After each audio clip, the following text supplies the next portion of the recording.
마태복음 28장 1절로 10절까지 말씀,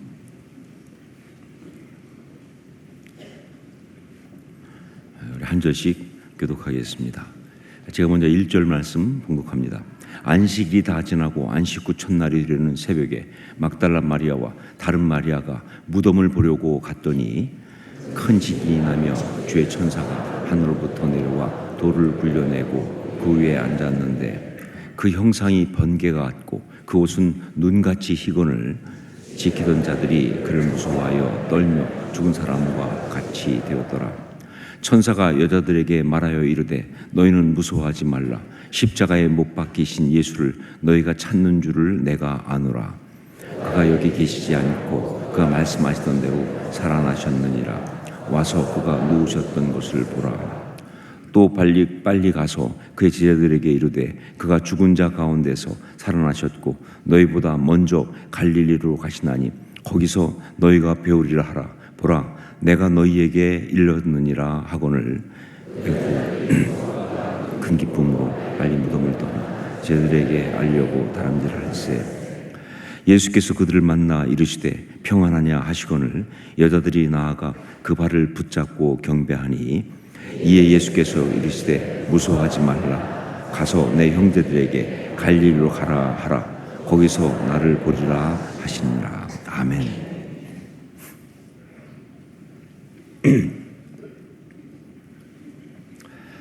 오늘이 2025년 고난주간 특세의 마지막 날입니다. 그래서 이 마지막 날에 다시 한번 생각을 해봅니다. 우리가 살아가면서 당하는 고난 가운데 가장 큰 고난은 무엇일까? 고난 자꾸 생각해봤자 좋을 거 없다 생각할지 모르겠지만 그래도 우리가 이 고난을 이기기 위해서는, 고난 가운데 정금처럼 나오기 위해서는 좀 알 필요가 있습니다. 우리가 살아가면서 당하는 고난 가운데 가장 큰 고난은 무엇일까? 사람마다 좀 다르긴 하겠죠. 하지만 일반적으로 또 많은 사람들이 이야기하는 것이 바로 상실의 고통을 당했을 때라고 봅니다. 상실의 고통을 당했을 때, 자신이 사랑하는 것을 잃었을 때, 혹은 빼앗겼을 때, 그때 인간은 가장 고통스럽고 그 고통을 당하는 고난이 가장 힘든 것이다 라고 이야기를 합니다. 자, 그런데 그 상실 가운데 정말 아프고 힘든 것은 무슨 재산을 잃어버리거나 혹은 어떤 지위를 잃어버리거나 어떤 물건을 잃어버리거나 그런 것보다 바로 사랑하는 사람을 잃었을 때, 그때가 제일 아픈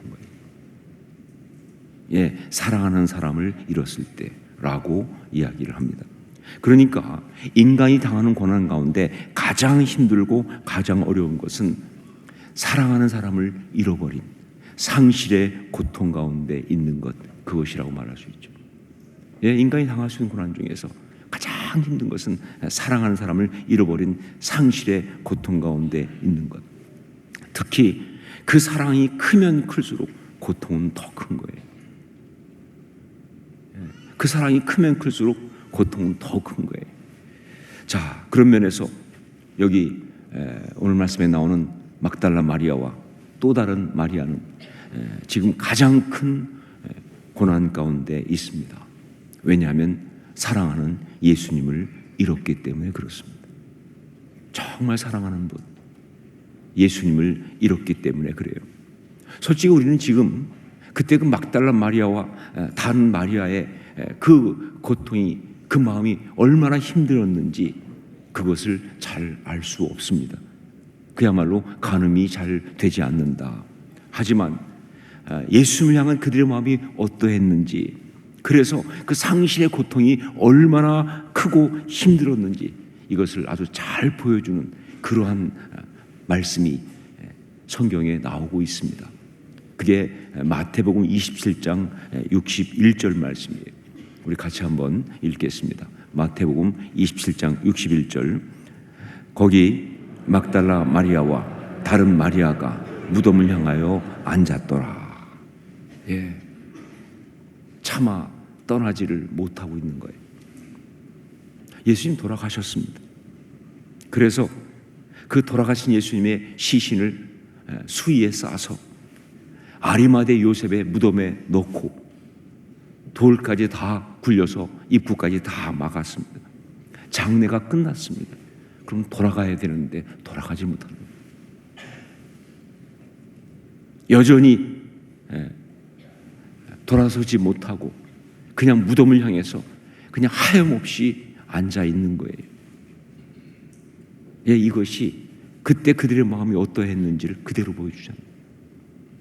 사랑하는 분을 잃은 그 아픔 가운데서, 그 상실의 고통 가운데서 그냥 앉아 있는 거예요. 무덤을 향하여. 아마 6월절 안식일 주례만 아니면 그 자리에 그냥 며칠이고 있었을 겁니다. 그만큼 사랑하는 분이었습니다. 그만큼 포기할 수 없었습니다. 그래서 그만큼 아팠던 것이다 하는 거죠. 하지만 6월절 안식일 규례 때문에 돌아올 수밖에 없었어요. 그래서 돌아왔어요. 어쩔 수 없이 돌아왔어요. 하지만 안식일이 끝나자마자 다시 무덤을 향하여 간 것입니다. 안식일이 끝나자마자 다시 무덤을 향해 간 거예요. 1절 말씀을 함께 읽겠습니다. 1절 같이 읽습니다. 안식일이 다 지나고 안식 후 첫날이 되는 새벽에 막달라 마리아와 다른 마리아가 무덤을 보려고 갔더니, 이것은 향품을 바르기 위해서 간 거예요. 그 당시 장례 풍습은 무덤에 넣고 그 다음에 이제 그곳에서 1년 정도 둡니다. 그래서 이제 그 시신이 다 이제 썩고 나면 나중에 뼈를 추려서 납골당에 집어넣는 그런 식인데, 그런데 그때 유대인은 그 이방인들의 풍습으로 왔지만은 정말 사랑하는 분, 정말 귀한 분을 향해서 한테는 향품을 발라요. 그러니까 일종의 그 방부제 같은 그런 어떤 냄새가 나지 않고서 그렇게 하는 향품을 바르는 거예요. 그러니까 정말 그 예수님의 시신에 정말 귀한 분이니까, 사랑하는 분이니까 향품을 바르기 위해서, 그래서 막달라 마리아와 다른 마리아가 무덤을 향해서 간 거예요. 향품을 바르기 위해서 가는 것이지만 그렇다고 그 마음이 그냥 괜찮은 게 아니에요. 그 마음의 상실의 고통은 여전했습니다. 그냥 그 마음은 너무 지금 아픈 거예요. 계속 고통스러운 겁니다. 그때 여인들의 마음이 어떠했는지 요한복음이 아주 잘 말해주고 있는데, 그것이 바로 요한복음 20장 11절입니다. 마리아는 무덤 밖에 서서 울고 있더니 울면서 구부려 무덤 안을 들여다보니 라는 말씀이에요. 무덤에 갔는데 향품을 바르기 위해서 안식일이 끝나자마자 무덤에 갔는데, 그런데 그 돌문은 열려 있고 그리고 예수의 시신이 없는 거예요. 자, 그때 막달라 마리아는요, 그때 예수님의 시신조차 잃어버린 줄 알고 오해를 했다는 거죠. 사실은 부활하신 것인데 아직 모르니까 그때 막달라 마리아는 예수님의 시신조차 잃어버린 줄 알고 오해를 하면서 무덤 밖에 서서 울고 있었다 하는 것이죠. 이것이 바로 그때 무덤을 찾아간 그 여인들의 마음 상태예요. 상실의 고통 가운데 정말 감당할 수 없는 고난을 겪고 있는 바로 그런 상황이었다. 자, 그런데 결국 어떻게 되었습니까? 그 감당 못할 아픔을 가지고 무덤을 찾아갔는데, 그런 고난 가운데 있었는데 그냥 갑자기 눈물이 흐르고 그냥 막 그 가슴에서부터 뭔가 답답한, 정말 절망스러운 것들이 막 그 가슴을 채우고 나오는 그런 상황인데, 그런 마음으로 무덤을 갔는데, 그런데 거기에서 부활의 역사를 체험하면서 부활하신 예수님을 만나면서 그들이 부활 신앙을 가지면서 그들의 마음이, 그들의 걸음이 어떻게 바뀌었냐 그 말이죠. 이것을 우리가 좀 볼 필요가 있는 거예요. 이게 바로 정금같이 나오는 이야기니까. 먼저 8절을 함께 읽겠습니다. 8절 같이 읽습니다. 그 여자들이 무서움과 큰 기쁨으로 빨리 무덤을 떠나 제자들에게 알리려고 다름질할세. 무서움과 큰 기쁨으로, 이것은 여러 가지 해석이 가능하겠지만 결국 감당 못할 큰 기쁨을 말하는 것입니다. 설명할 수 없는 그런 아주 엄청난 기쁨, 이것이 상실의 고통으로 서울 같은, 바로 지옥 같은 그들 마음 가운데 그 기쁨이 일어난 거예요. 이건 뭘 말하느냐? 생명 에너지를 말합니다. 어떤 생명 에너지가 솟아오른 거예요. 그래서 어떻게 했다고 그랬어요? 다름질했다고 그러잖아요. 달려가기 시작한 거예요. 여러분, 우리가 고난을 당할 때 그 고난을 겪으면서 입게 되는 가장 치명적인 데미지가 있다고 한다면 그게 바로 디프레션이라고 하는 거예요. 디프레션, 우울증이라고 하죠. 우울. 어떤 고난이든 그 고난과 그 고통과 싸우다가 보면 자신 안에 있는 모든 생명 에너지를 다 소모합니다. 그 슬픔과 싸우고, 그 분노와 싸우고, 그 어떤 힘든과 싸우고, 그 모든 것과 싸우다 보면요, 자기 안에 있는 이 생명 에너지를 다 소모하는 거예요. 그러고 나면요, 고난은 통과한 것 같은데 이 마음이, 열정이 사라졌어요. 이 마음에 의욕이 없어요. 어떤 기쁨은 당연히 없고요. 그러니까 모든 거 다 그렇게 잃어버리고 정말 무력하게 살아있으나 죽은 것 같이 되어버리는 것이, 이게 진짜 문제예요. 이거는 이렇게 되면 고난을 이긴 것이 아닙니다. 아무리 통과했어도 통과한 게 아니에요. 그러니까 정말 고난을 이기고 정금같이 나오는 이것을 위해서 무엇보다 먼저 이기고 벗어나야 할 것이 있다면 디프레션이에요. 이 우울, 이것을 이기고 벗어나야 그게 정금같이 나오는 것이다. 다 당하고 그렇게 무력해지고 정말 삶의 의미도 없이 그렇게 주저앉아 있으면 그게 어떻게 아름답습니까? 그게 어떻게 이긴 거예요?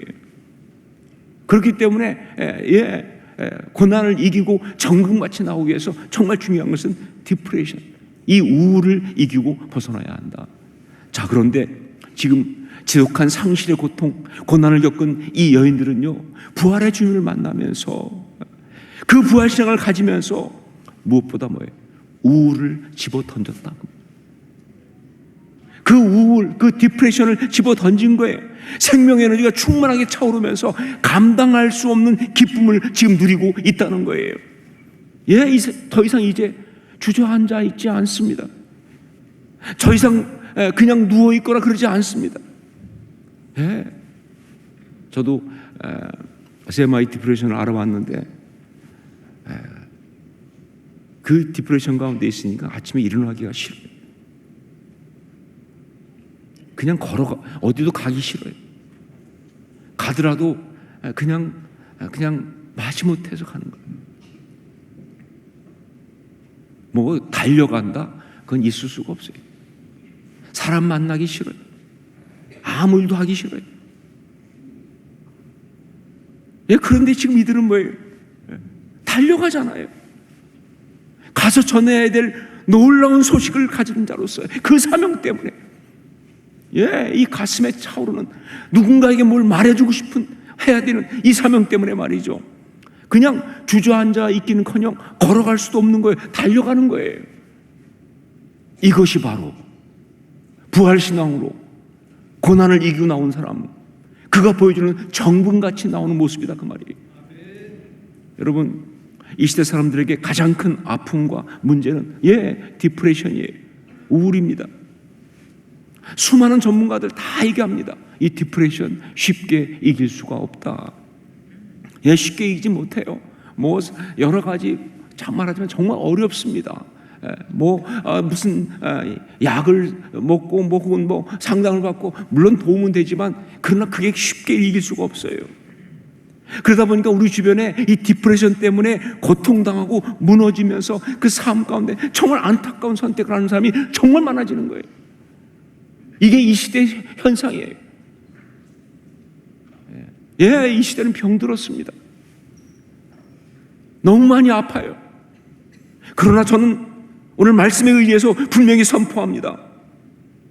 어떤 고난에서 오는 어떤 디프레션이든 간에 부활신앙 가운데 다 치료되고 사라질 줄로 믿습니다. 예, 이건 저희 신앙의 자존심이에요. 예, 저는 내적 주 사역을 해본 사람이기 때문에 이야기합니다. 정말 어려운 거지만, 힘든 거지만, 그러나 어떤 고난에서 오는 어떤 디프레션이든 간에 부활신앙 가운데 다 치료된다, 다 사라진다, 저는 굳게 믿습니다. 이건 답이에요. 이건 진실이에요. 왜냐하면 진정한 부활의 역사를 체험하면, 그때 부활신앙 가운데 있게 되면 예, 정말 감당 못할 생명 에너지가 그에게 부어지거든. 결국은 생명 에너지 싸움이니까 감당 못할 생명 에너지가 부어지는 거예요. 그래서 거기에 더 이상의 디프레션은 없습니다. 기쁨으로 자리를 박차고 일어나 달려가는 사명자만 있을 뿐이다 하는 거죠. 가만히 있을 수가 없어요. 그냥 주저앉아 있을 수가 없어요. 뛰어나가서 사람들 앞에 가서 이야기해야 돼요. 예수께서 살아나셨다고, 여기에 이 기쁨이 있다고, 이 놀라운 이야기를. 이것이 부활신앙으로 고난을 이기고 정금처럼 나오는 아름다운 그리스도의 첫 번째 모습이다 하는 거죠. 9절 말씀을 또 함께 읽겠습니다. 9절 같이 읽습니다. 예수께서 그들을 만나 이르시되 평안하냐 하시거늘 여자들이 나아가 그 발을 붙잡고 경배하니. 고난을 겪으면서 우리의 내면과 삶이 무너지는 또 하나의 치명적인 데미지가 있다면, 하나가 디프레션이라고 했죠.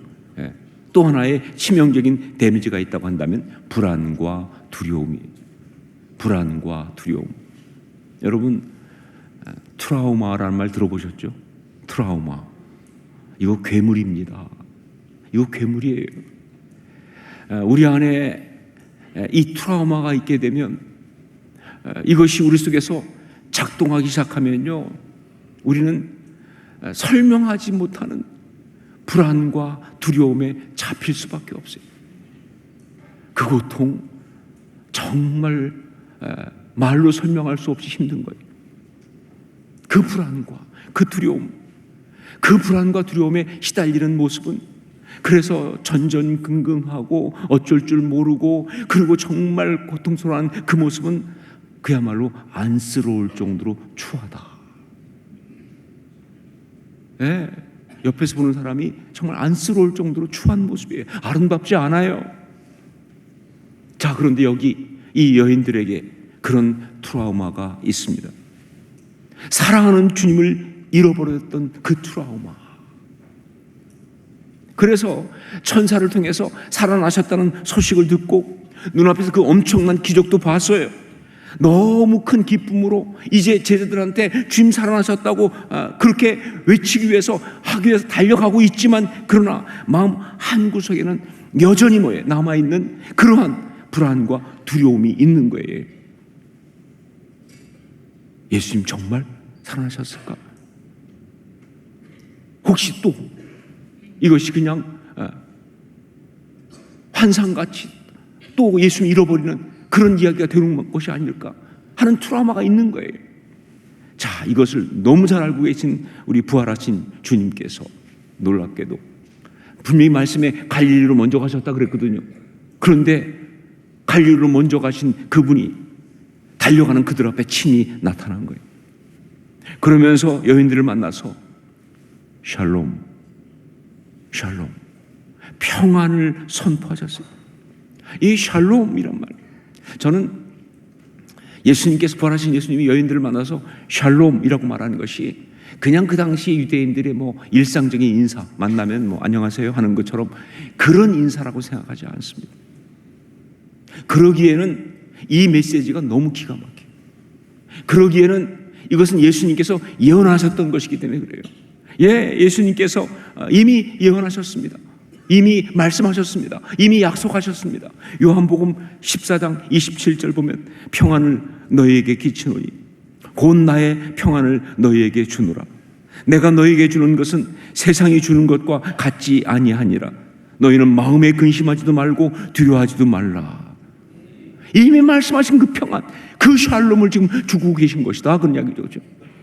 예. 여러분, 샬롬이라고 하는 이 평안은 성경의 핵심 중에 핵심입니다. 결국 성경은요, 이 샬롬으로 이 모든 것이 깨어진다 할 정도로. 예, 이 샬롬은 뭐냐? 이건 죄로 망가지기 이전 하나님이 창조하신 그 창조의 모습이 바로 샬롬이에요. 예, 보면서 좋다. 보기에 좋았더라. 보기에 심히 좋았더라. 그게 바로 샬롬이에요. 죄로 망가지기 전 하나님의 창조의 모습이에요. 바로 그 창조의 아름다움의 실체예요.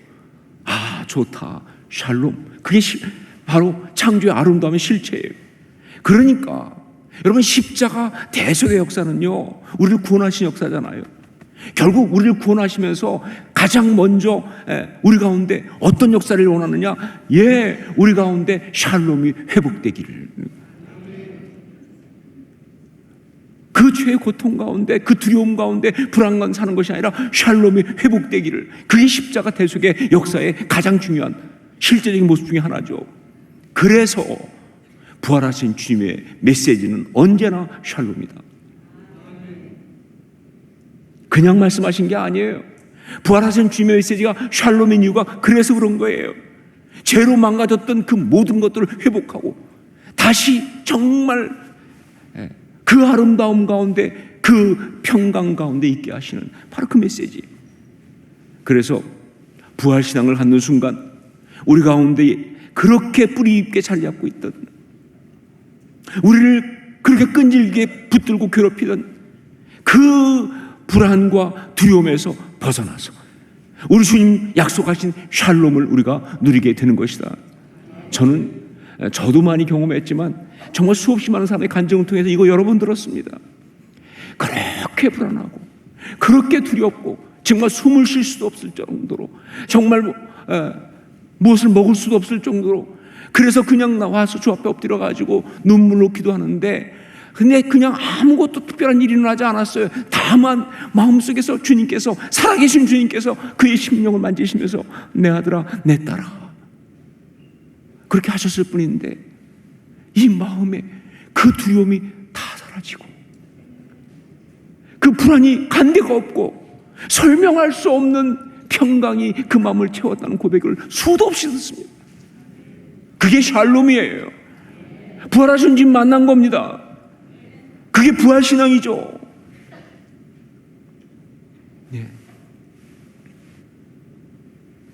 이것이 정금같이 나오는 하나님의 사람의 또 하나의 아름다운 모습이에요. 평안, 샬롬.